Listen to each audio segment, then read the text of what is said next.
1960 թվական դեկտեմբեր 1-ին Ջանֆիդա գյուղում մի մանուկ ծնվեց։ Նա քաջ Ռուստամ Գասպարյանն էր, ազգի նվիրյալ, մեծ հայրենասեր։ Նա Ռյուց պապի արժանի թոռն էր, որը թուրքի սարսափն էր, հայի ապավեն։ Ռուստամն էլ մեծացավ հենց այդ նույն ոգով, հայրենասեր, քաջ ու հզոր։ Ծառայելով ԽՍՀՄ բանակում վերադարձավ ու հայրենի Ջանֆիդա գյուղում երգ ու պարի մեծ համույթ հիմնեց, անվանելով ֆիդայիններ։ Ռուստամը քաջ էր, մեծ հայրենասեր, նրա երակներում քաջի արյուն էր հոսում։ Երբ որ լսեց Սեղբոհը կռվի, հասկացավ, որ պիտի մարտադաշտ մեկնի, հանուն հայի ու հայոց աշխարհի, հանուն պապերի զավթած հողերի, և Ջանֆիդա գյուղում ֆիդային տղերքը ջոկատ կազմեցին, որն ունեցավ իր դրոշը, կնիքն ու կրծքանշանը, և ջոկատն անվանվեց Սև Հովազներ։ Հովազը միշտ առաջինն է, հասնող ու նվիրված, ջոկատի տղերքն էլ նույն ոգով էին օժտված։ Հային ապրելու մի ճանապարհ կա, դա կռվի ճանապարհն է, կռվով են նվաճում ապրելու իրավունք։ Եղանով գնա թուրքի վրա, ատամներով, թե բոբիկ ոտքերով, ռունգերից բոց հանելով գնա, բայց թող թուրքն իմանա, հայը կռվել գիտի, ու մահին մահվամբ պատասխանել գիտի։ 1990 թվական հունվար 18-ին Ջանֆիդայի երդվյալ ֆիդայինների առաջին ջոկատը մեկնեց մարտադաշտ, իրենց հետ վերցնելով առաջին ու միակ գնդացիրը, որին անվանել էին Պարավ։ Ճակատ կռվում էին թուրք ոսոխի դեմ, խրոխտ քայլերով միշտ առաջ շարժվում, իրենց նշանառության տակ պահելով թշնամուն, թիրախավորում էին, մարտնչում ու առաջ շարժվում։ Ռուստամն ամենուր էր, յուրաքանչյուր դիրքի թեժ կիզակետում, կռվի դաշտում Ռուստամի անունը շանթահարում էր շուն թշնամուն։ Նա դարձել էր ահու սարսափը թուրք ասկյարի, արկերի պայթյունից երկինք էր թնդում, թշնամու խրամատներն անվերջ ռմբակոծվում։ Հովազները սովոր չէին պարկած կռվելու, նրանք թռիչքի էին սովոր ու խելագարության չափ շշմեցնել թշնամուն։ Կռվի թեժ օրերն էին, Ռուստամի հարսանիքի օրը վաղ էր որոշված, բայց Ռուստամը դիրքից չէր իջնում ցած։ Տղաների մեծ ջանքերի շնորհիվ Ռուստամը գեթ մեկ օրով իջավ դիրքերից։ Հաջորդ իսկ օրը նա դիրքերում էր իր զորքի կողքին։ Մի ամբողջ համագունդ վրեժով լցված, իրենց հերոսությամբ ջախջախում էին թշնամուն։ Ռուստամի անունը թնդում էր ամենուր։ Նա դարձավ թուրքի սարսափը, հայի հույսն ու հավատը։ Ջոկատը մասնակցեց Երասխի, Խնձորեսկի ու Կորնիձորի, Կիրանցի ու Իշխանասարի ու մի շարք այլ շրջանների ինքնապաշտպանական ու ազատագրական պայքարին։ 1991 թվական փետրվար 16-ին ծնվեց հերոսը, քաջ դյութազուն Ռաֆայել Ռուստամի Գասպարյանը։ Հերոսից հերոսներ են ծնվում, և արյունը ջուր չի դառնում։ Հայրն ազգի հերոս, մայրը դուստր ֆիդայու, Ռաֆոն էլ մեծանում էր հովազի հոգով,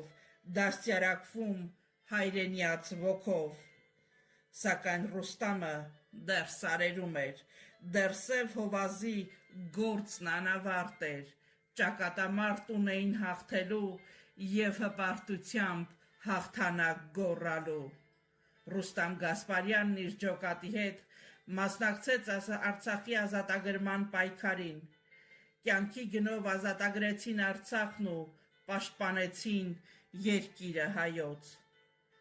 Կռվից հետո էլ հայրենասեր քաջ Ռուստամն իր նվիրյալ գործը շարունակեց։ Հրամանատար դարձավ Շամշադինի, Ճամբարակի ու Էջմիածնի գնդերում և քանի անգամ իր իսկ նախաձեռնությամբ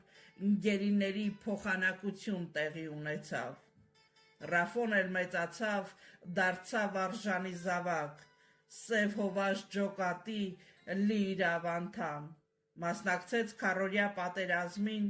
ու հետո դարձավ Վաշտի հրամանատար։ Մարտակերտ, Մադաղիս, Թալիշի ու Քյալբաջարի 2020 թվականի սեպտեմբերի 27-ի լուսաբացն արյունոտ էր։ Առավոտ 6-ին Գասպարյանների տան անդորը խախտեց մի հեռախոսազանգ։ Սահմանին կռիվ է, հովազներ, ոտքի, նվիրյալները ոտքի կանգնեցին։ Ռուստամն ու իր քաջ տղաները կրակի պես սրընթաց հասան ջոկատին։ Երդվյալ նվիրյալներն արդեն կազմ ու պատրաստ սպասում էին հրամանի։ Հրամանը չուժացավ, քանզի ամեն րոպե նորհասական էր։ Լեգենդար հրամանատար Ռուստամ Գասպարյանը շարժվելու հրաման տվեց։ Սահմանին թեժ մարտեր էին ընթանում։ Հովազները հասան Ստեփանակերտ։ Պատերազմ էր, պայքար հանուն Արցախի։ Ականների ու ռումբերի պայթյունից երկինք ու երկիր մշուշ էր պատել։ Հողը ոռնում էր անսանձ ցասումով։ Պայքար էր մղվում պայքարով պահված հողերի համար, չէ որ այստեղ ամեն սահման զինվորի արյամբ է գծված։ Հովազները կռվի ամենաթեժ կետերում էին։ Ռուստամն իր ջոկատի հետ մեկնեց հաթերք։ 10 օր շարունակ պայքար մղեց շուն թուրքի դեմ։ Մենք հող չունենք թշնամուն տալու, էս դիրքում քաջի արյուն է հոսել, և մենք երդվյալներս չենք դավանափոխվում։ Հաթերքում 10 օր պայքարից հետո հովազները մեկնեցին Հադրութ։ Թութակներ կոչվոց հանդամասում թեժ մարտեր էին։ Հովազները կռվում էին, պայքար մղում թշնամու ահեղ զորքերի դեմ։ Մշուշապատ էր երկինքը դառնում, իսկ հողը կարծես ցավից էր ոռնում։ Ոսող թշնամին ռմբակոծում էր, կարծես կարկուտ էր թափվում երկնքից։ Հոկտեմբեր 15-ին երկինքը մռայլ էր, միայն ռումբերի պայթյուն էր լսվում։ Թշնամին թիրախավորել էր Սև Հովազներին։ Ու հանկարծ երկինքը թնդաց Բայրակթարի ռակետի հուշկ ու ոռնոցից, երկինք ու գետին մռայլվեց ծխից։